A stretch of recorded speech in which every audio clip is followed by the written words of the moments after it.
નમસ્કાર, જોઈએ દૂરદર્શન સમાચાર। પ્રધાનમંત્રી મોદીએ હિમાયત કરી છે કે આખી દુનિયાની પ્રજાને પૌષ્ટિક ખોરાક પૂરતો મળી રહે અને સાથે સાથે પર્યાવરણનું જતન થાય તે માટે કૃષિ જૈવ વૈવિધ્યમાં ખાસું સંશોધન થવું જોઈએ। દિલ્હીમાં એગ્રો બાયોડાયવર્સિટી કોન્ફરન્સને ખુલ્લી મૂકતા તેમણે કહ્યું હતું કે પૃથ્વી ઉપર ઉપલબ્ધ પ્રાકૃતિક સંપત્તિ આપણને વારસામાં નથી મળી, પણ આપણા બાળકો પાસેથી ઉછીની લીધી છે તેવો ભાવ કેળવવો પડશે। ગ્લોબલ વોર્મિંગને પ્રતાપે વનસ્પતિની લુપ્ત થતી અનેક જાતને બચાવી લેવા વૈશ્વિક કોશિશને તેમણે અનિવાર્ય ગણાવી હતી। દરેક દેશ પોતાનું વપરાશ મોડેલ બદલે તો પ્રકૃતિનું જતન થઈ શકશે તેવો આગ્રહ ભારત વતી તેમણે આ કોન્ફરન્સમાં કર્યો હતો।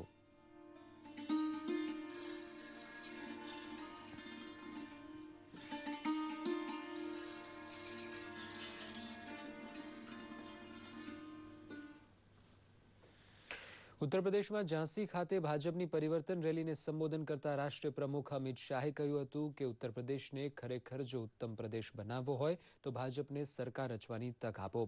સપા અને બસપાને વારાફરતી સરકાર રચવાની તક આપવાની ઢબ હવે છોડવાની હાકલ મતદારોને કરતા અમિતભાઈએ કહ્યું કે ભાજપના વિરોધી પણ મોદી સરકાર ઉપર ભ્રષ્ટાચારનો આરોપ લગાવી શક્યા નથી। તેઓ કેન્દ્રનો અનુભવ ઉત્તર પ્રદેશની ઉન્નતિ માટે કામે લગાડવા માટે તેમણે મતદારોને ભાજપને મત આપવા આગ્રહ કર્યો હતો।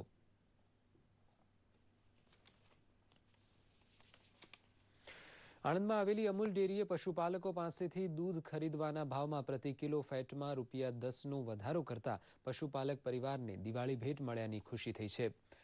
અમૂલ ડેરીના ચેરમેન રામસિંહ પરમારે કહ્યું કે ઓછા વરસાદને લીધે ખેતી પાકમાં ઘટાડો નોંધાતા દૂધનો ભાવ વધારો તેને થોડો સરભર કરશે, પરંતુ આ નિર્ણયને લીધે અમૂલ ડેરીએ વાર્ષિક ₹25 કરોડ વધુ ચૂકવવા પડશે। અમૂલ ડેરીના મેનેજિંગ ડાયરેક્ટર કે રત્નમે કહ્યું હતું કે 11મી નવેમ્બરથી ભાવ વધારો લાગુ થયા બાદ અમૂલ દાણના ભાવમાં થયેલા ભાવ વધારાની અસર ખાડી શકતા પશુપાલક સરવાળે ફાયદામાં રહેશે। પશુપાલકો માટે દૂધ ખરીદ ભાવમાં વધારાની હાલ છૂટક વેચાણ કિંમત ઉપર કોઈ અસર થવાની નથી। भाव વધારે किया है उसके बारे में अभी हमारा पहले कम फ्याट आता था, 70 फ्याट में 40 रुपया लीटर दूध जाता था। अब 70-80 फ्याट में हमारा 50 रुपया लीटर दूध जाएगा, डेयरी को मिलेगा। और जो भैंसों के लिए जो खल है, दान है वगैरह, उसके लिए खर्च निकल सकता है हमारा। અત્યારે ધાનની અંદર પણ થોડા ભાવ ઊંચા હોય, ઘાસનો ભાવ ઊંચો હોય અને દૂધનું પ્રમાણ થોડું ઘટ્યું હોય, એવા સમયની અંદર દૂધના ભાવ વધારે આપો તો પશુપાલક ટકી રહે એ દ્રષ્ટિએ વિચારીને 580નો ભાવ જે હતો એની અંદર 10 રૂપિયા ઉમેરીને 590નો ભાવ અમે 11/11 તારીખે આપવાનું નક્કી કર્યું છે, પરિપત્ર પણ કાઢ્યા છે। ભૌગોલિક રીતે દરિયા કિનારા કે પર્વતથી દૂર આવેલા અમદાવાદમાં વહેલી સવારે ધુમ્મસ છવાતા વાહન ચાલકોએ હાલાકી અનુભવી હતી। હવામાનમાં ઠંડકની અસર મોડી રાત્રે અનુભવાય તેવા દિવસો દિવાળી આસપાસ શરૂ થયેલા, પરંતુ ધુમ્મસની ચાદર છવાઈ જાય તેવી ઘટના આજે સવારે નોંધાતા અમદાવાદીઓએ કુદરતના બદલાયેલા મિજાજને માણ્યો હતો। સૂરજ બરાબર નીકળ્યો ત્યાં સુધી ઝાકળ અને ધુમ્મસભર્યું વાતાવરણ અમદાવાદમાં જોવાયું હતું, જેમાં તબિયત સાચવવાની ચેતવણી જનતાને ડોક્ટરોએ આપી છે। કુદરતી પરિબળને લીધે જન્મેલું ધુમ્મસ ખરેખર કુદરતી છે કે પ્રદૂષણની અસર હતી તે વિશે લોકોમાં મતાંતર ચાલી રહ્યા છે।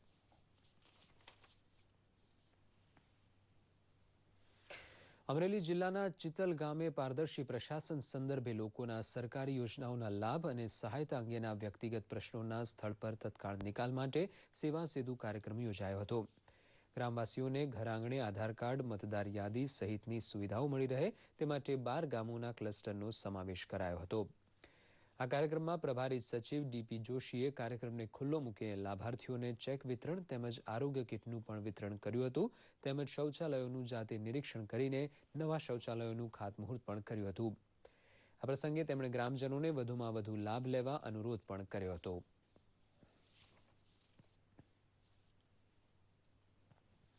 નૂતન વર્ષ બાદ લાભ પાંચમના દિવસને જૈન સમાજ દ્વારા જ્ઞાન પંચમી તરીકે ઉજવવામાં આવે છે, ત્યારે અમદાવાદના પાલડી સેટેલાઇટ જૈન સંઘ દ્વારા જ્ઞાન પંચમીની નાટક સ્વરૂપે ઉજવણી વડે સમાજમાં સંદેશો પાઠવાયો હતો। આજના સમયમાં ટેકનોલોજીની આંધળી દોટ તેમજ બાળકોમાં સંસ્કાર સિંચન દ્વારા સમાજના ઘડતરમાં કઈ રીતે મદદરૂપ થઈ શકાય તેવા મહત્વના પાસાઓને બાળકોએ નાટક ભજવીને ઉજાગર કર્યા હતા। આ પ્રસંગે બાળકોએ જ્ઞાનની દેવી માં સરસ્વતીનું પૂજન પણ કર્યું હતું। દિવાળીના મિની વેકેશનમાં સોમનાથ, સાસણગીર અને દીવમાં પ્રવાસીઓની ભીડ જામી હતી. સોમનાથ મહાદેવ મંદિરે છેલ્લા 5 દિવસમાં 8 લાખ જેટલા શ્રદ્ધાળુઓએ શીશ ઝુકાવ્યા હતા. આ વર્ષે પ્રવાસીઓની સંખ્યામાં 15% જેટલો રેકોર્ડ બ્રેક વધારો થતા મંદિરને 60 લાખ રૂપિયાની આવક પણ થઈ હતી. તો સાસણગીર અને જામવાળા ગીરમાં આવેલો જમજીરનો ધોધ નિહાળવા મોટી સંખ્યામાં પ્રવાસીઓ ઉમટ્યા હતા.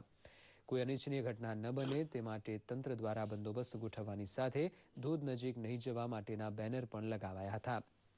ગીર સોમનાથને અડીને આવેલો દીવ ટાપુ પણ આકર્ષણનું કેન્દ્ર બન્યો હતો.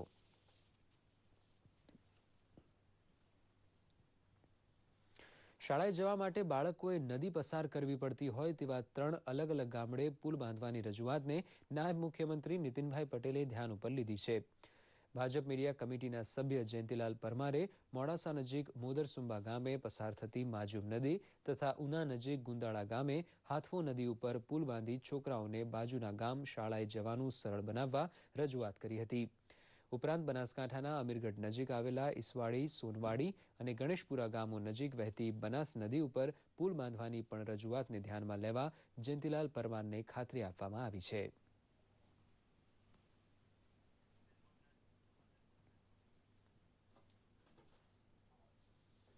આ સાથે જ આ સમાચાર બુલેટિન અહીં સમાપ્ત થાય છે. નમસ્કાર.